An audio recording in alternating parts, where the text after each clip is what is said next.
माँ यशोदा जो अपने कान्हा के लिए जान देती थी, उनका प्रेम इतना अनंत और शुद्ध है कि भगवान को बांध देती थी, भगवान को हंसा देती, रुला देती, उनका पालन पोषण करती, असली माँ से भी ज्यादा प्यार और लाड दिया। जब वो कान्हा इस माँ को छोड़ मथुरा चला गया तो माँ यशोदा की इस विरह गाथा को मैं आपके सामने रखना चाहता हूँ। उद्धव जो कृष्ण का मित्र और उनका शिष्य है, कान्हा ने उद्धव जी को जिम्मेदारी दी है कि वो वृंदावन जाएं और उनके माँ बाबा और गोपियों को ज्ञान दे, जिससे वो कृष्ण के विरह से बाहर आ सके। उद्धव को आया हुआ देख नंदराज ने अत्यंत आनंदित होकर आगे आकर कृष्ण के परम प्रिय सेवक का आलिंगन किया, मानो कृष्ण स्वयं आए हो। ऐसा मानकर नंदराज ने उद्धव का स्वागत किया।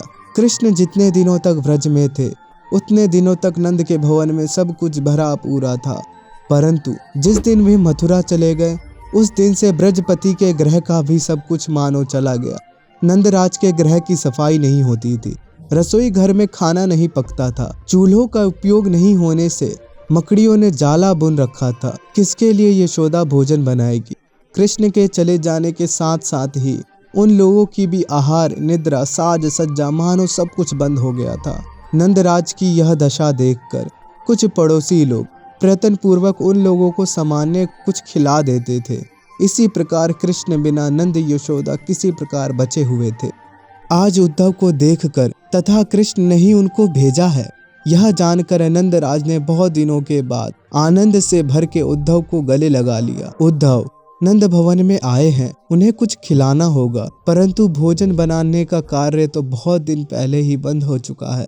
नंदराज की स्थिति देखकर किसी पड़ोसी ने थोड़ा खीर बनाकर ला दिया। ये सब होने के बाद उद्धव और नंदराज बात करने लगे। उद्धव उन्हें समझा रहे हैं कि वो भगवान हैं, आपके बेटे नहीं। और नंद बाबा का दुख और बढ़ गया ये जान के कि भगवान उन्हें छोड़कर चला गया। तभी एक बूढ़ी पतली सी औरत आई, वो माँ यशोदा थी। उन्होंने उद्धव को देखा, उनको एक पल के लिए लगा कि उनका कान्हा आ गया। वो दौड़ के उद्धव के पास गई, उन्हें गले लगा लिया और फूट फूट कर रोने लगी, उनका माथा चूमने लगी। तभी नंद बाबा बोले, छोड़ दो इसे यशोदा, ये हमारा कान्हा नहीं, उसका मित्र है। माँ यशोदा फूट फूट के रोने लगी और उद्धव से बोला, उद्धव जब से मेरा कान्हा गया है तब से किसी ने मुझे मैया कहकर नहीं पुकारा। कान तरस गए हैं उसके मुंह से मैया सुनने के लिए। एक बात मेरे कृष्ण से कह देना उद्धव, वो एक बार आए और द्वार पर खड़ा होकर बस मैया कहकर वापस चला जाए। हमने सुना है वो भगवान है, सब लोग कहते हैं कि भगवान ने अवतार लिया है। उद्धव ने कहा, हाँ माँ, वो भगवान है, अवतारी पुरुष है। ऐसी थोड़ी उन्होंने कालिया नाग पे नृत्य कर दिया, गोवर्धन उठा लिया, वो भगवान है माँ।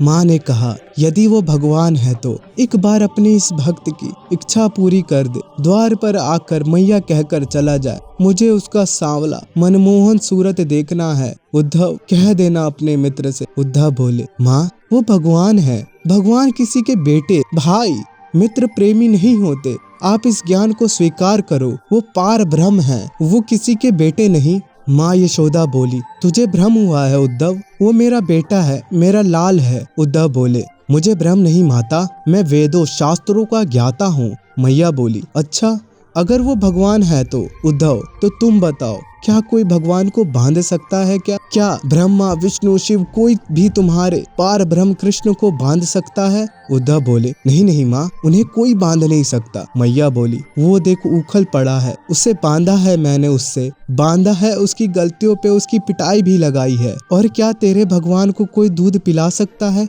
मैंने अपने देह का दूध पिलाया है उसे, वो तेरे लिए होगा भगवान, मेरे लिए तो मेरा लाल, मेरा कान्हा, मेरा बेटा है। ये सब बोलते बोलते रोते रोते माँ यशोदा बेहोश हो गई। नंद बाबा उन्हें उठा के अंदर ले गए। नंद बाबा ने उद्धव से कहा, जब तक ये बेहोश रहती हैं तब तक आराम करती हैं, वरना पूरे ब्रज की गलियों में कान्हा कान्हा बोलते बोलते कृष्ण को ढूंढती रहती हैं, गिरती रहती हैं।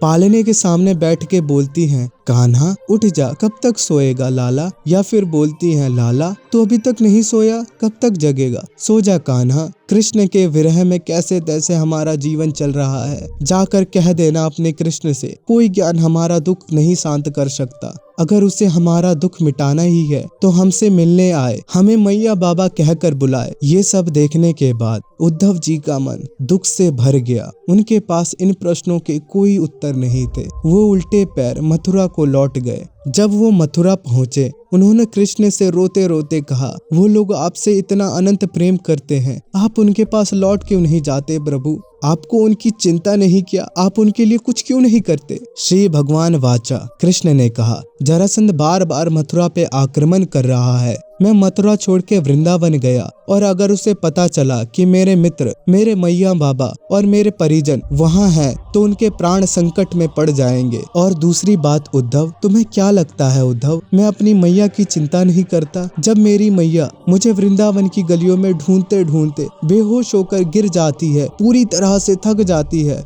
तो तुम्हें क्या लगता है उन्हें सही सलामत घर तक कौन छोड़ के आता है? मैं हमेशा अपने दिव्य रूप में अपनी मैया के साथ रहता हूँ, पर वक्त की जरूरत ही ऐसी है कि मैं उन्हें कभी प्रत्यक्ष रूप से नहीं मिल सकता। नंद बाबा और माँ यशोदा के इस प्रेम के आगे खुद भगवान भी दास हैं। ये साधना ही उन्हें कृष्ण को अपने ओर खींचने पे मजबूर करती है। अगर आप मुझे अभी तक सुन रहे हो तो मैं आपको कुछ समझाना चाहता हूँ। जैसे कि माँ यशोदा ने कहा उन्होंने कृष्ण को बांधा है, पर जो भगवान ब्रह्म है, अनंत है, उसे कैसे बांधा जा सकता है? जब दुर्योधन ने भगवान कृष्ण को बांधने की कोशिश की थी तो भगवान ने अपना अनंत रूप दिखाया, कैसे वो ब्रह्मांड में हर जगह है। भीष्म पितामह भी वही है, मामा शकुनी भी वही है, कर्ण भी वही है, अर्जुन भी वही है और खुद दुर्योधन भी वही है। दुर्योधन उन्हें बांध नहीं पाता, उनका अनंत रूप देख के डर से कांपने लगता है। तो फिर माँ यशोदा ने कैसे बांधा भगवान को?